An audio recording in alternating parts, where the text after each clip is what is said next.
Welcome to News Without Prejudice. My name is Lindsey, and with me today, I've got John. Hello, everyone. And we're excited to go over some latest happenings in the legal industry and the political sphere. How are you doing today, John? I am not doing good. I think. Yeah, I'm sorry to hear that, man. So what I want to talk about since last week is we talked about or what I will want to talk about. We'll let you go first, but the Trump administration's targeting of several large law firms. There have been some developments. I am not thrilled to get into it. What do you have on the agenda for this week? What did cross your desk, Lindsey? I've got a summary put together here of all this mess going on over these Venezuelan immigrants who were deported. Tell me about it. So, okay, we're gonna go for a timeline style report here because there's a lot of back and forth on this case. So it started around Friday, March 14th. It started with the ACLU and Democracy Forward sued the Trump administration for detaining 5 Venezuelan individuals. Those people feared that they would be wrongfully marked as members of a terrorist group, and that's why they were being held.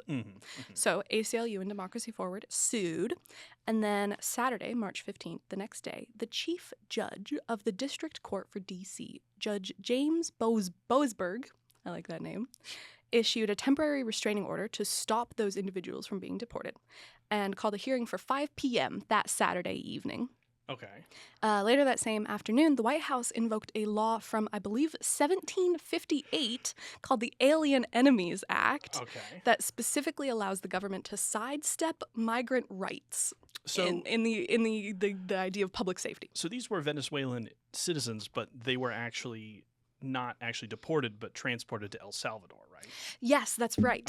They were transported to a prison for terrorists in El Salvador with no evidence or findings in a court that these people are actually guilty of any acts of terrorism. So what I know about the Republic of El Salvador is there's been a recent basically takeover by a new young charismatic leader. I'm forgetting his name. There we go. Bukele, I believe is his name. He's a younger guy, and he's risen to power basically throwing everyone in jail without provocation. Wow. Like gang tattoo, like apparent tattoos is enough to get you sent away to prison. And the terrorist confinement center is what it's called. It's a propaganda piece for his administration. Now, there's basically been a suspension of civil liberties in the country, but in general, El Salvador's population has been very supportive because apparently, universally, these gangs were terrorizing everyone and no one was doing anything about it. So they threw them all in jail. And basically the El Salvadorian people over the last couple of years have basically said, if innocents get thrown in jail, that's a price to pay. Wow. That's quite the line to draw. And so it was interesting. Okay. Did you see the video that the Trump administration put out after they sent... Oh, I didn't see a video, but I think I saw some photographs of the individuals in the prison. There's a propaganda video of these people being marched off the bus. I saw screen getting their head shaved. It's so interesting because this was technically not a deportation because they're Venezuelan citizens, and we have seen Bukele and Trump both want to be perceived as strong on crime for whatever the merits of that may be. Yeah. And it's interesting seeing these two regimes work together to basically put out puff pieces. Not terribly inspiring, but I think it is like a stark reminder of what happens when peoples live under an ineffectual system for so long. They get so fed up and then they're willing to go to any lengths just for change. And again, Salvadorians are generally in favor of these measures.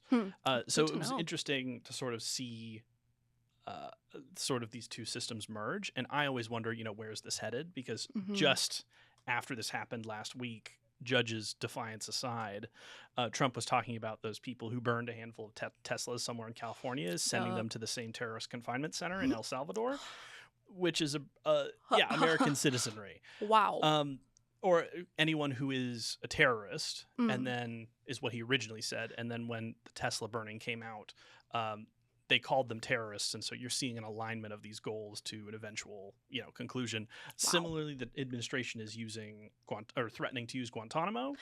I don't find that threat very credible for a variety of legal and logistical reasons we don't have to get into now. But he's turning to other countries who need political wins to sort of boost each other up, and it's been very interesting. Come into my fold, and we shall all make people's lives more difficult together. So after Saturday, what happened with the judge? Yeah, so on Saturday, while they were in the hearing that the judge called, 2 planes left. I believe both from Houston. And they left while they were in court, and Judge Boasberg said very soon after, verbally, he announced, any plane containing these folks that is going to take off or is in the air needs to be returned to the United States. This is interesting because the Trump administration went on to argue in later filings that it was an oral order. Exactly. The judge said it out loud, and that's why it doesn't count, because it wasn't on paper. It wasn't written down. And they're also saying that they haven't decided whether to invoke the state secrets privilege. So they haven't decided yet whether they're even going to respond to this judge's orders for more information on these individuals and why they were sent away. This is interesting for a couple of reasons. First off, that's not how that works. if we were to go into court and argue, judge, you said it out loud and didn't write it down, oral orders aren't orders, that wouldn't work. That's not going to fly. That's a foundationally asinine position to take. I'm surprised that the Justice Department's attorneys are willing to take it. I was really surprised to hear that. That's why they're called oral orders, because they are orders. Anything that a judge says in declaration of a substantive issue is generally binding. Though there can be enforcement issues, like sometimes when a judge has said something out loud and then omitted it from the written order, we have to go back in for a motion for clarification. Sure.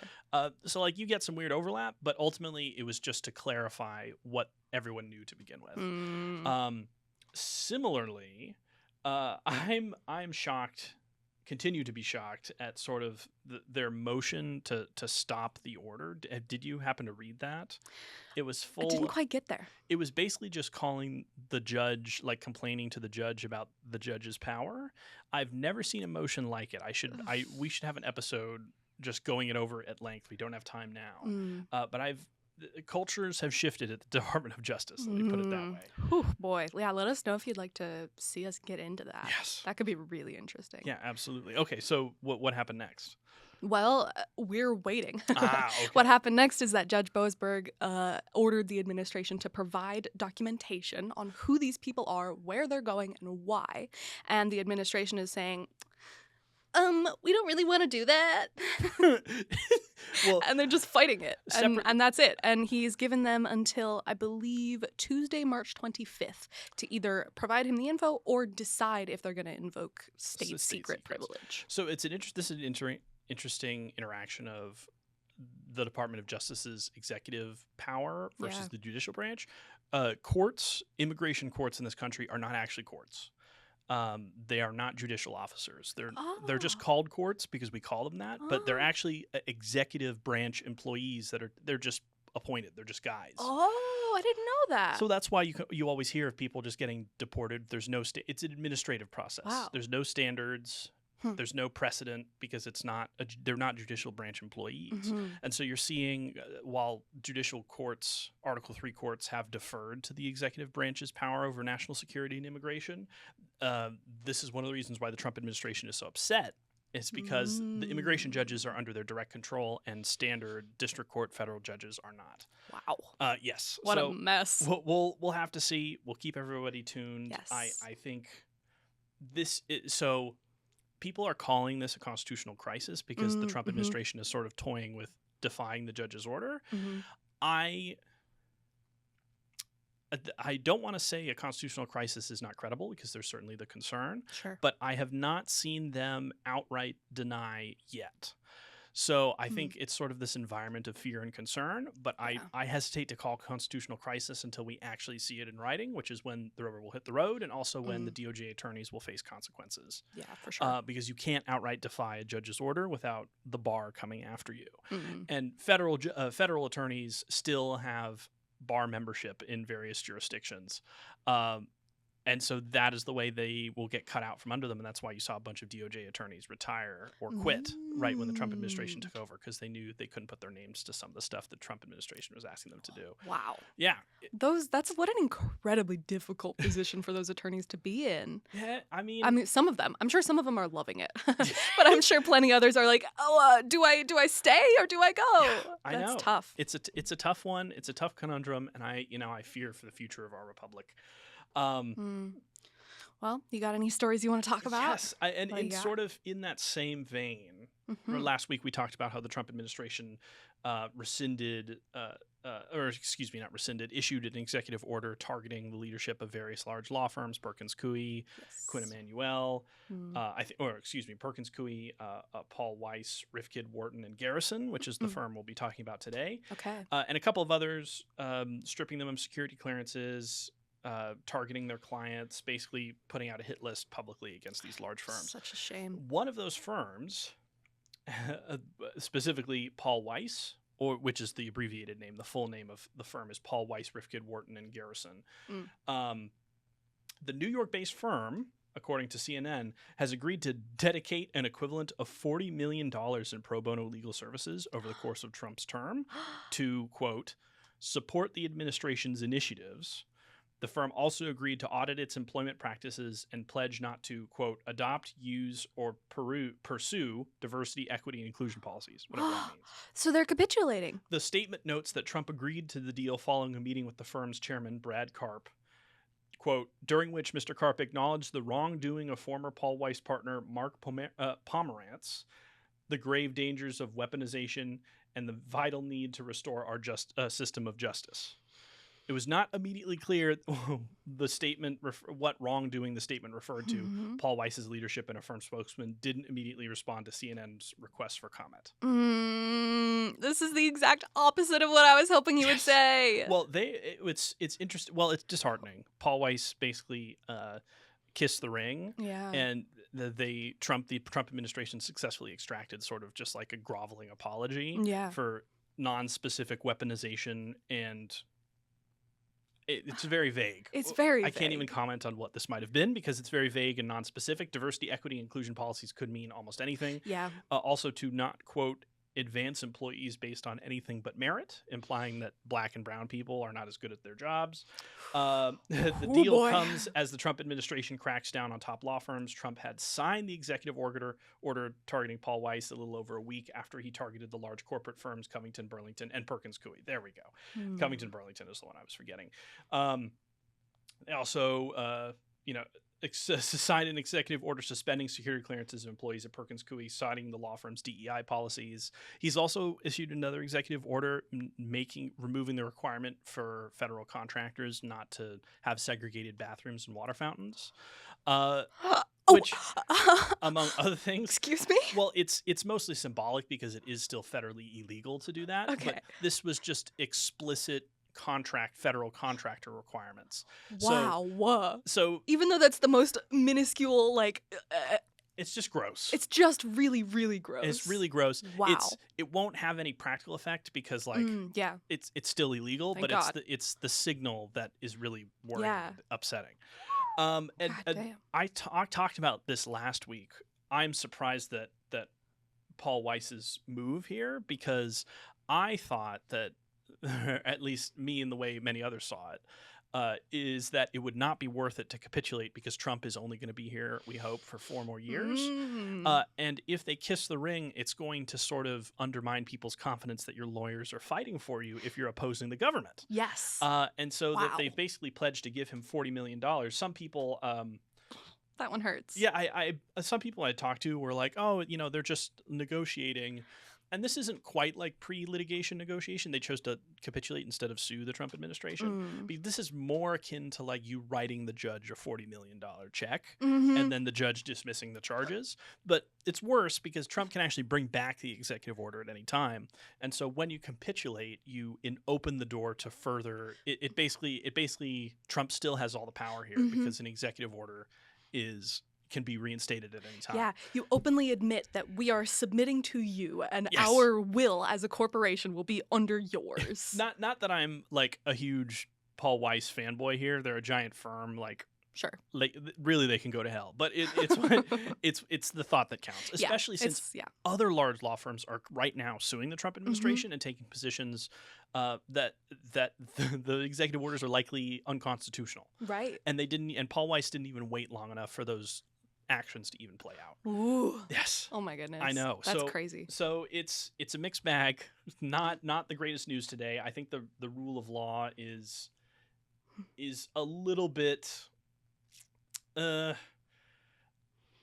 don't want to say eroding. I'd say the cultural institutions surrounding it are, which is something that we've remarked about pretty commonly. It's why we're not, or it's at least, and Lindsey can speak for herself, it's why I'm not a fan of the Trump administration. Yes. I think that free market capitalism and a lack of regulation is a good thing for the markets, but I think those markets only mean anything if there's a system of laws that apply to everyone equally. Yeah. You can't really do business if all the courts are controlled by a small cabal of people. I am very much against oligarchy. I'm very much against everything the Trump administration seems to be publicly standing for, which is much less to do with policies and more about centralizing as much power as possible. Yes. We should do an episode on the unitary executive theory, which is basically in my opinion, the trumped up legal theory that Trump has built his entire administration on. It's what Project 2025 is built on.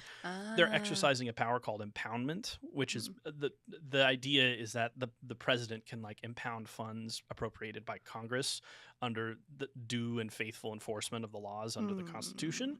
And so basically they've taken this small doggy door and they've basically taken out the whole wall and said, well, if we require due and faithful enforcement of the law, then take due care. Then that just means that any money that Congress sends our way, since it's our job to actually hand it out, that means we can just choose not to.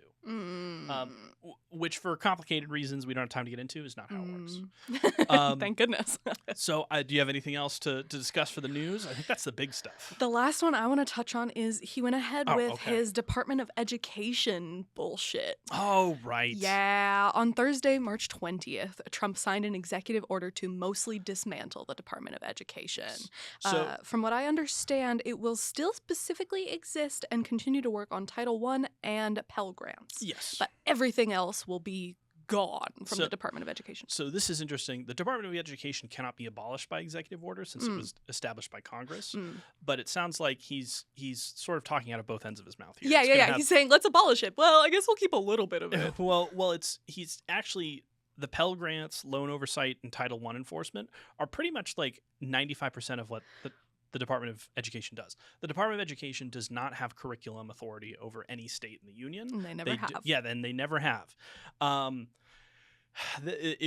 When the Department of Education was formed, we were still doing all the stuff the Department of Education was doing. It was just subsumed over Health and Human Services and in bits of other departments. So all it really was consolidated. So when people are like, oh, we didn't have the Department of Education before and we were number one, well, we were more or less doing everything the Department of Education does. It just wasn't under one building. It was really inefficient.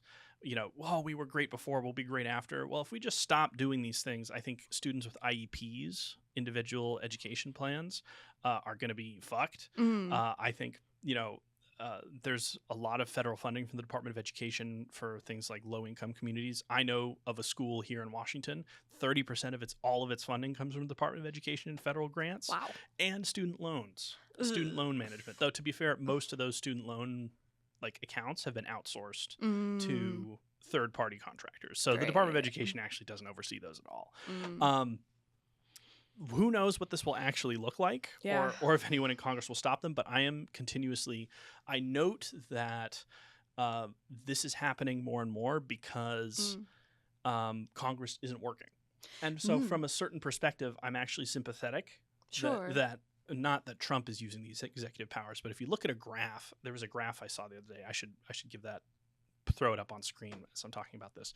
That since Truman, the number of executive orders per administration has been exponentially increasing. And that's been partly because specifically, it accelerated since Obama. That's partly because nothing can get done in Congress. With the filibuster, it basically means you need like a 61 votes for everything. Wow. And it basically means nothing can get done. And so there's this tremendous frustration. And so we are all collectively looking for any way to get anything done. I personally think that a duly elected party and its representatives should be able to pass the laws that they wish, even if I don't like them. And I think when their opponents come into power, they should be able to pass the laws that they wish, even if I don't like them. Because the duly elected, yes, that's the part that really matters there. Yeah, the duly elected part. Because if they don't, people are going to, in the long run, are going to look for a way to get that energy out by any means necessary. Yeah, that's a good point. And that any means necessary usually means fascism or extreme communism. In this country, that is unlikely. We don't like we call anything we don't like communists. So like I don't think communists are really going to come to power here. Those Reds. I think fascism is a much more credible threat, specifically in the United States. Wow. And I think that was all the big stuff this week. That's what I got on the news. Yeah, we'll keep everything updated. But guys, please like, share, subscribe. Yes. Go to our website, gossipwithoutprejudice.com. A pledge for as little as $5 can make sure we keep the lights on and keep working. Yes. Leave us a review, hit all the good buttons, and we will see you later this week. Thank you so much for listening. See ya.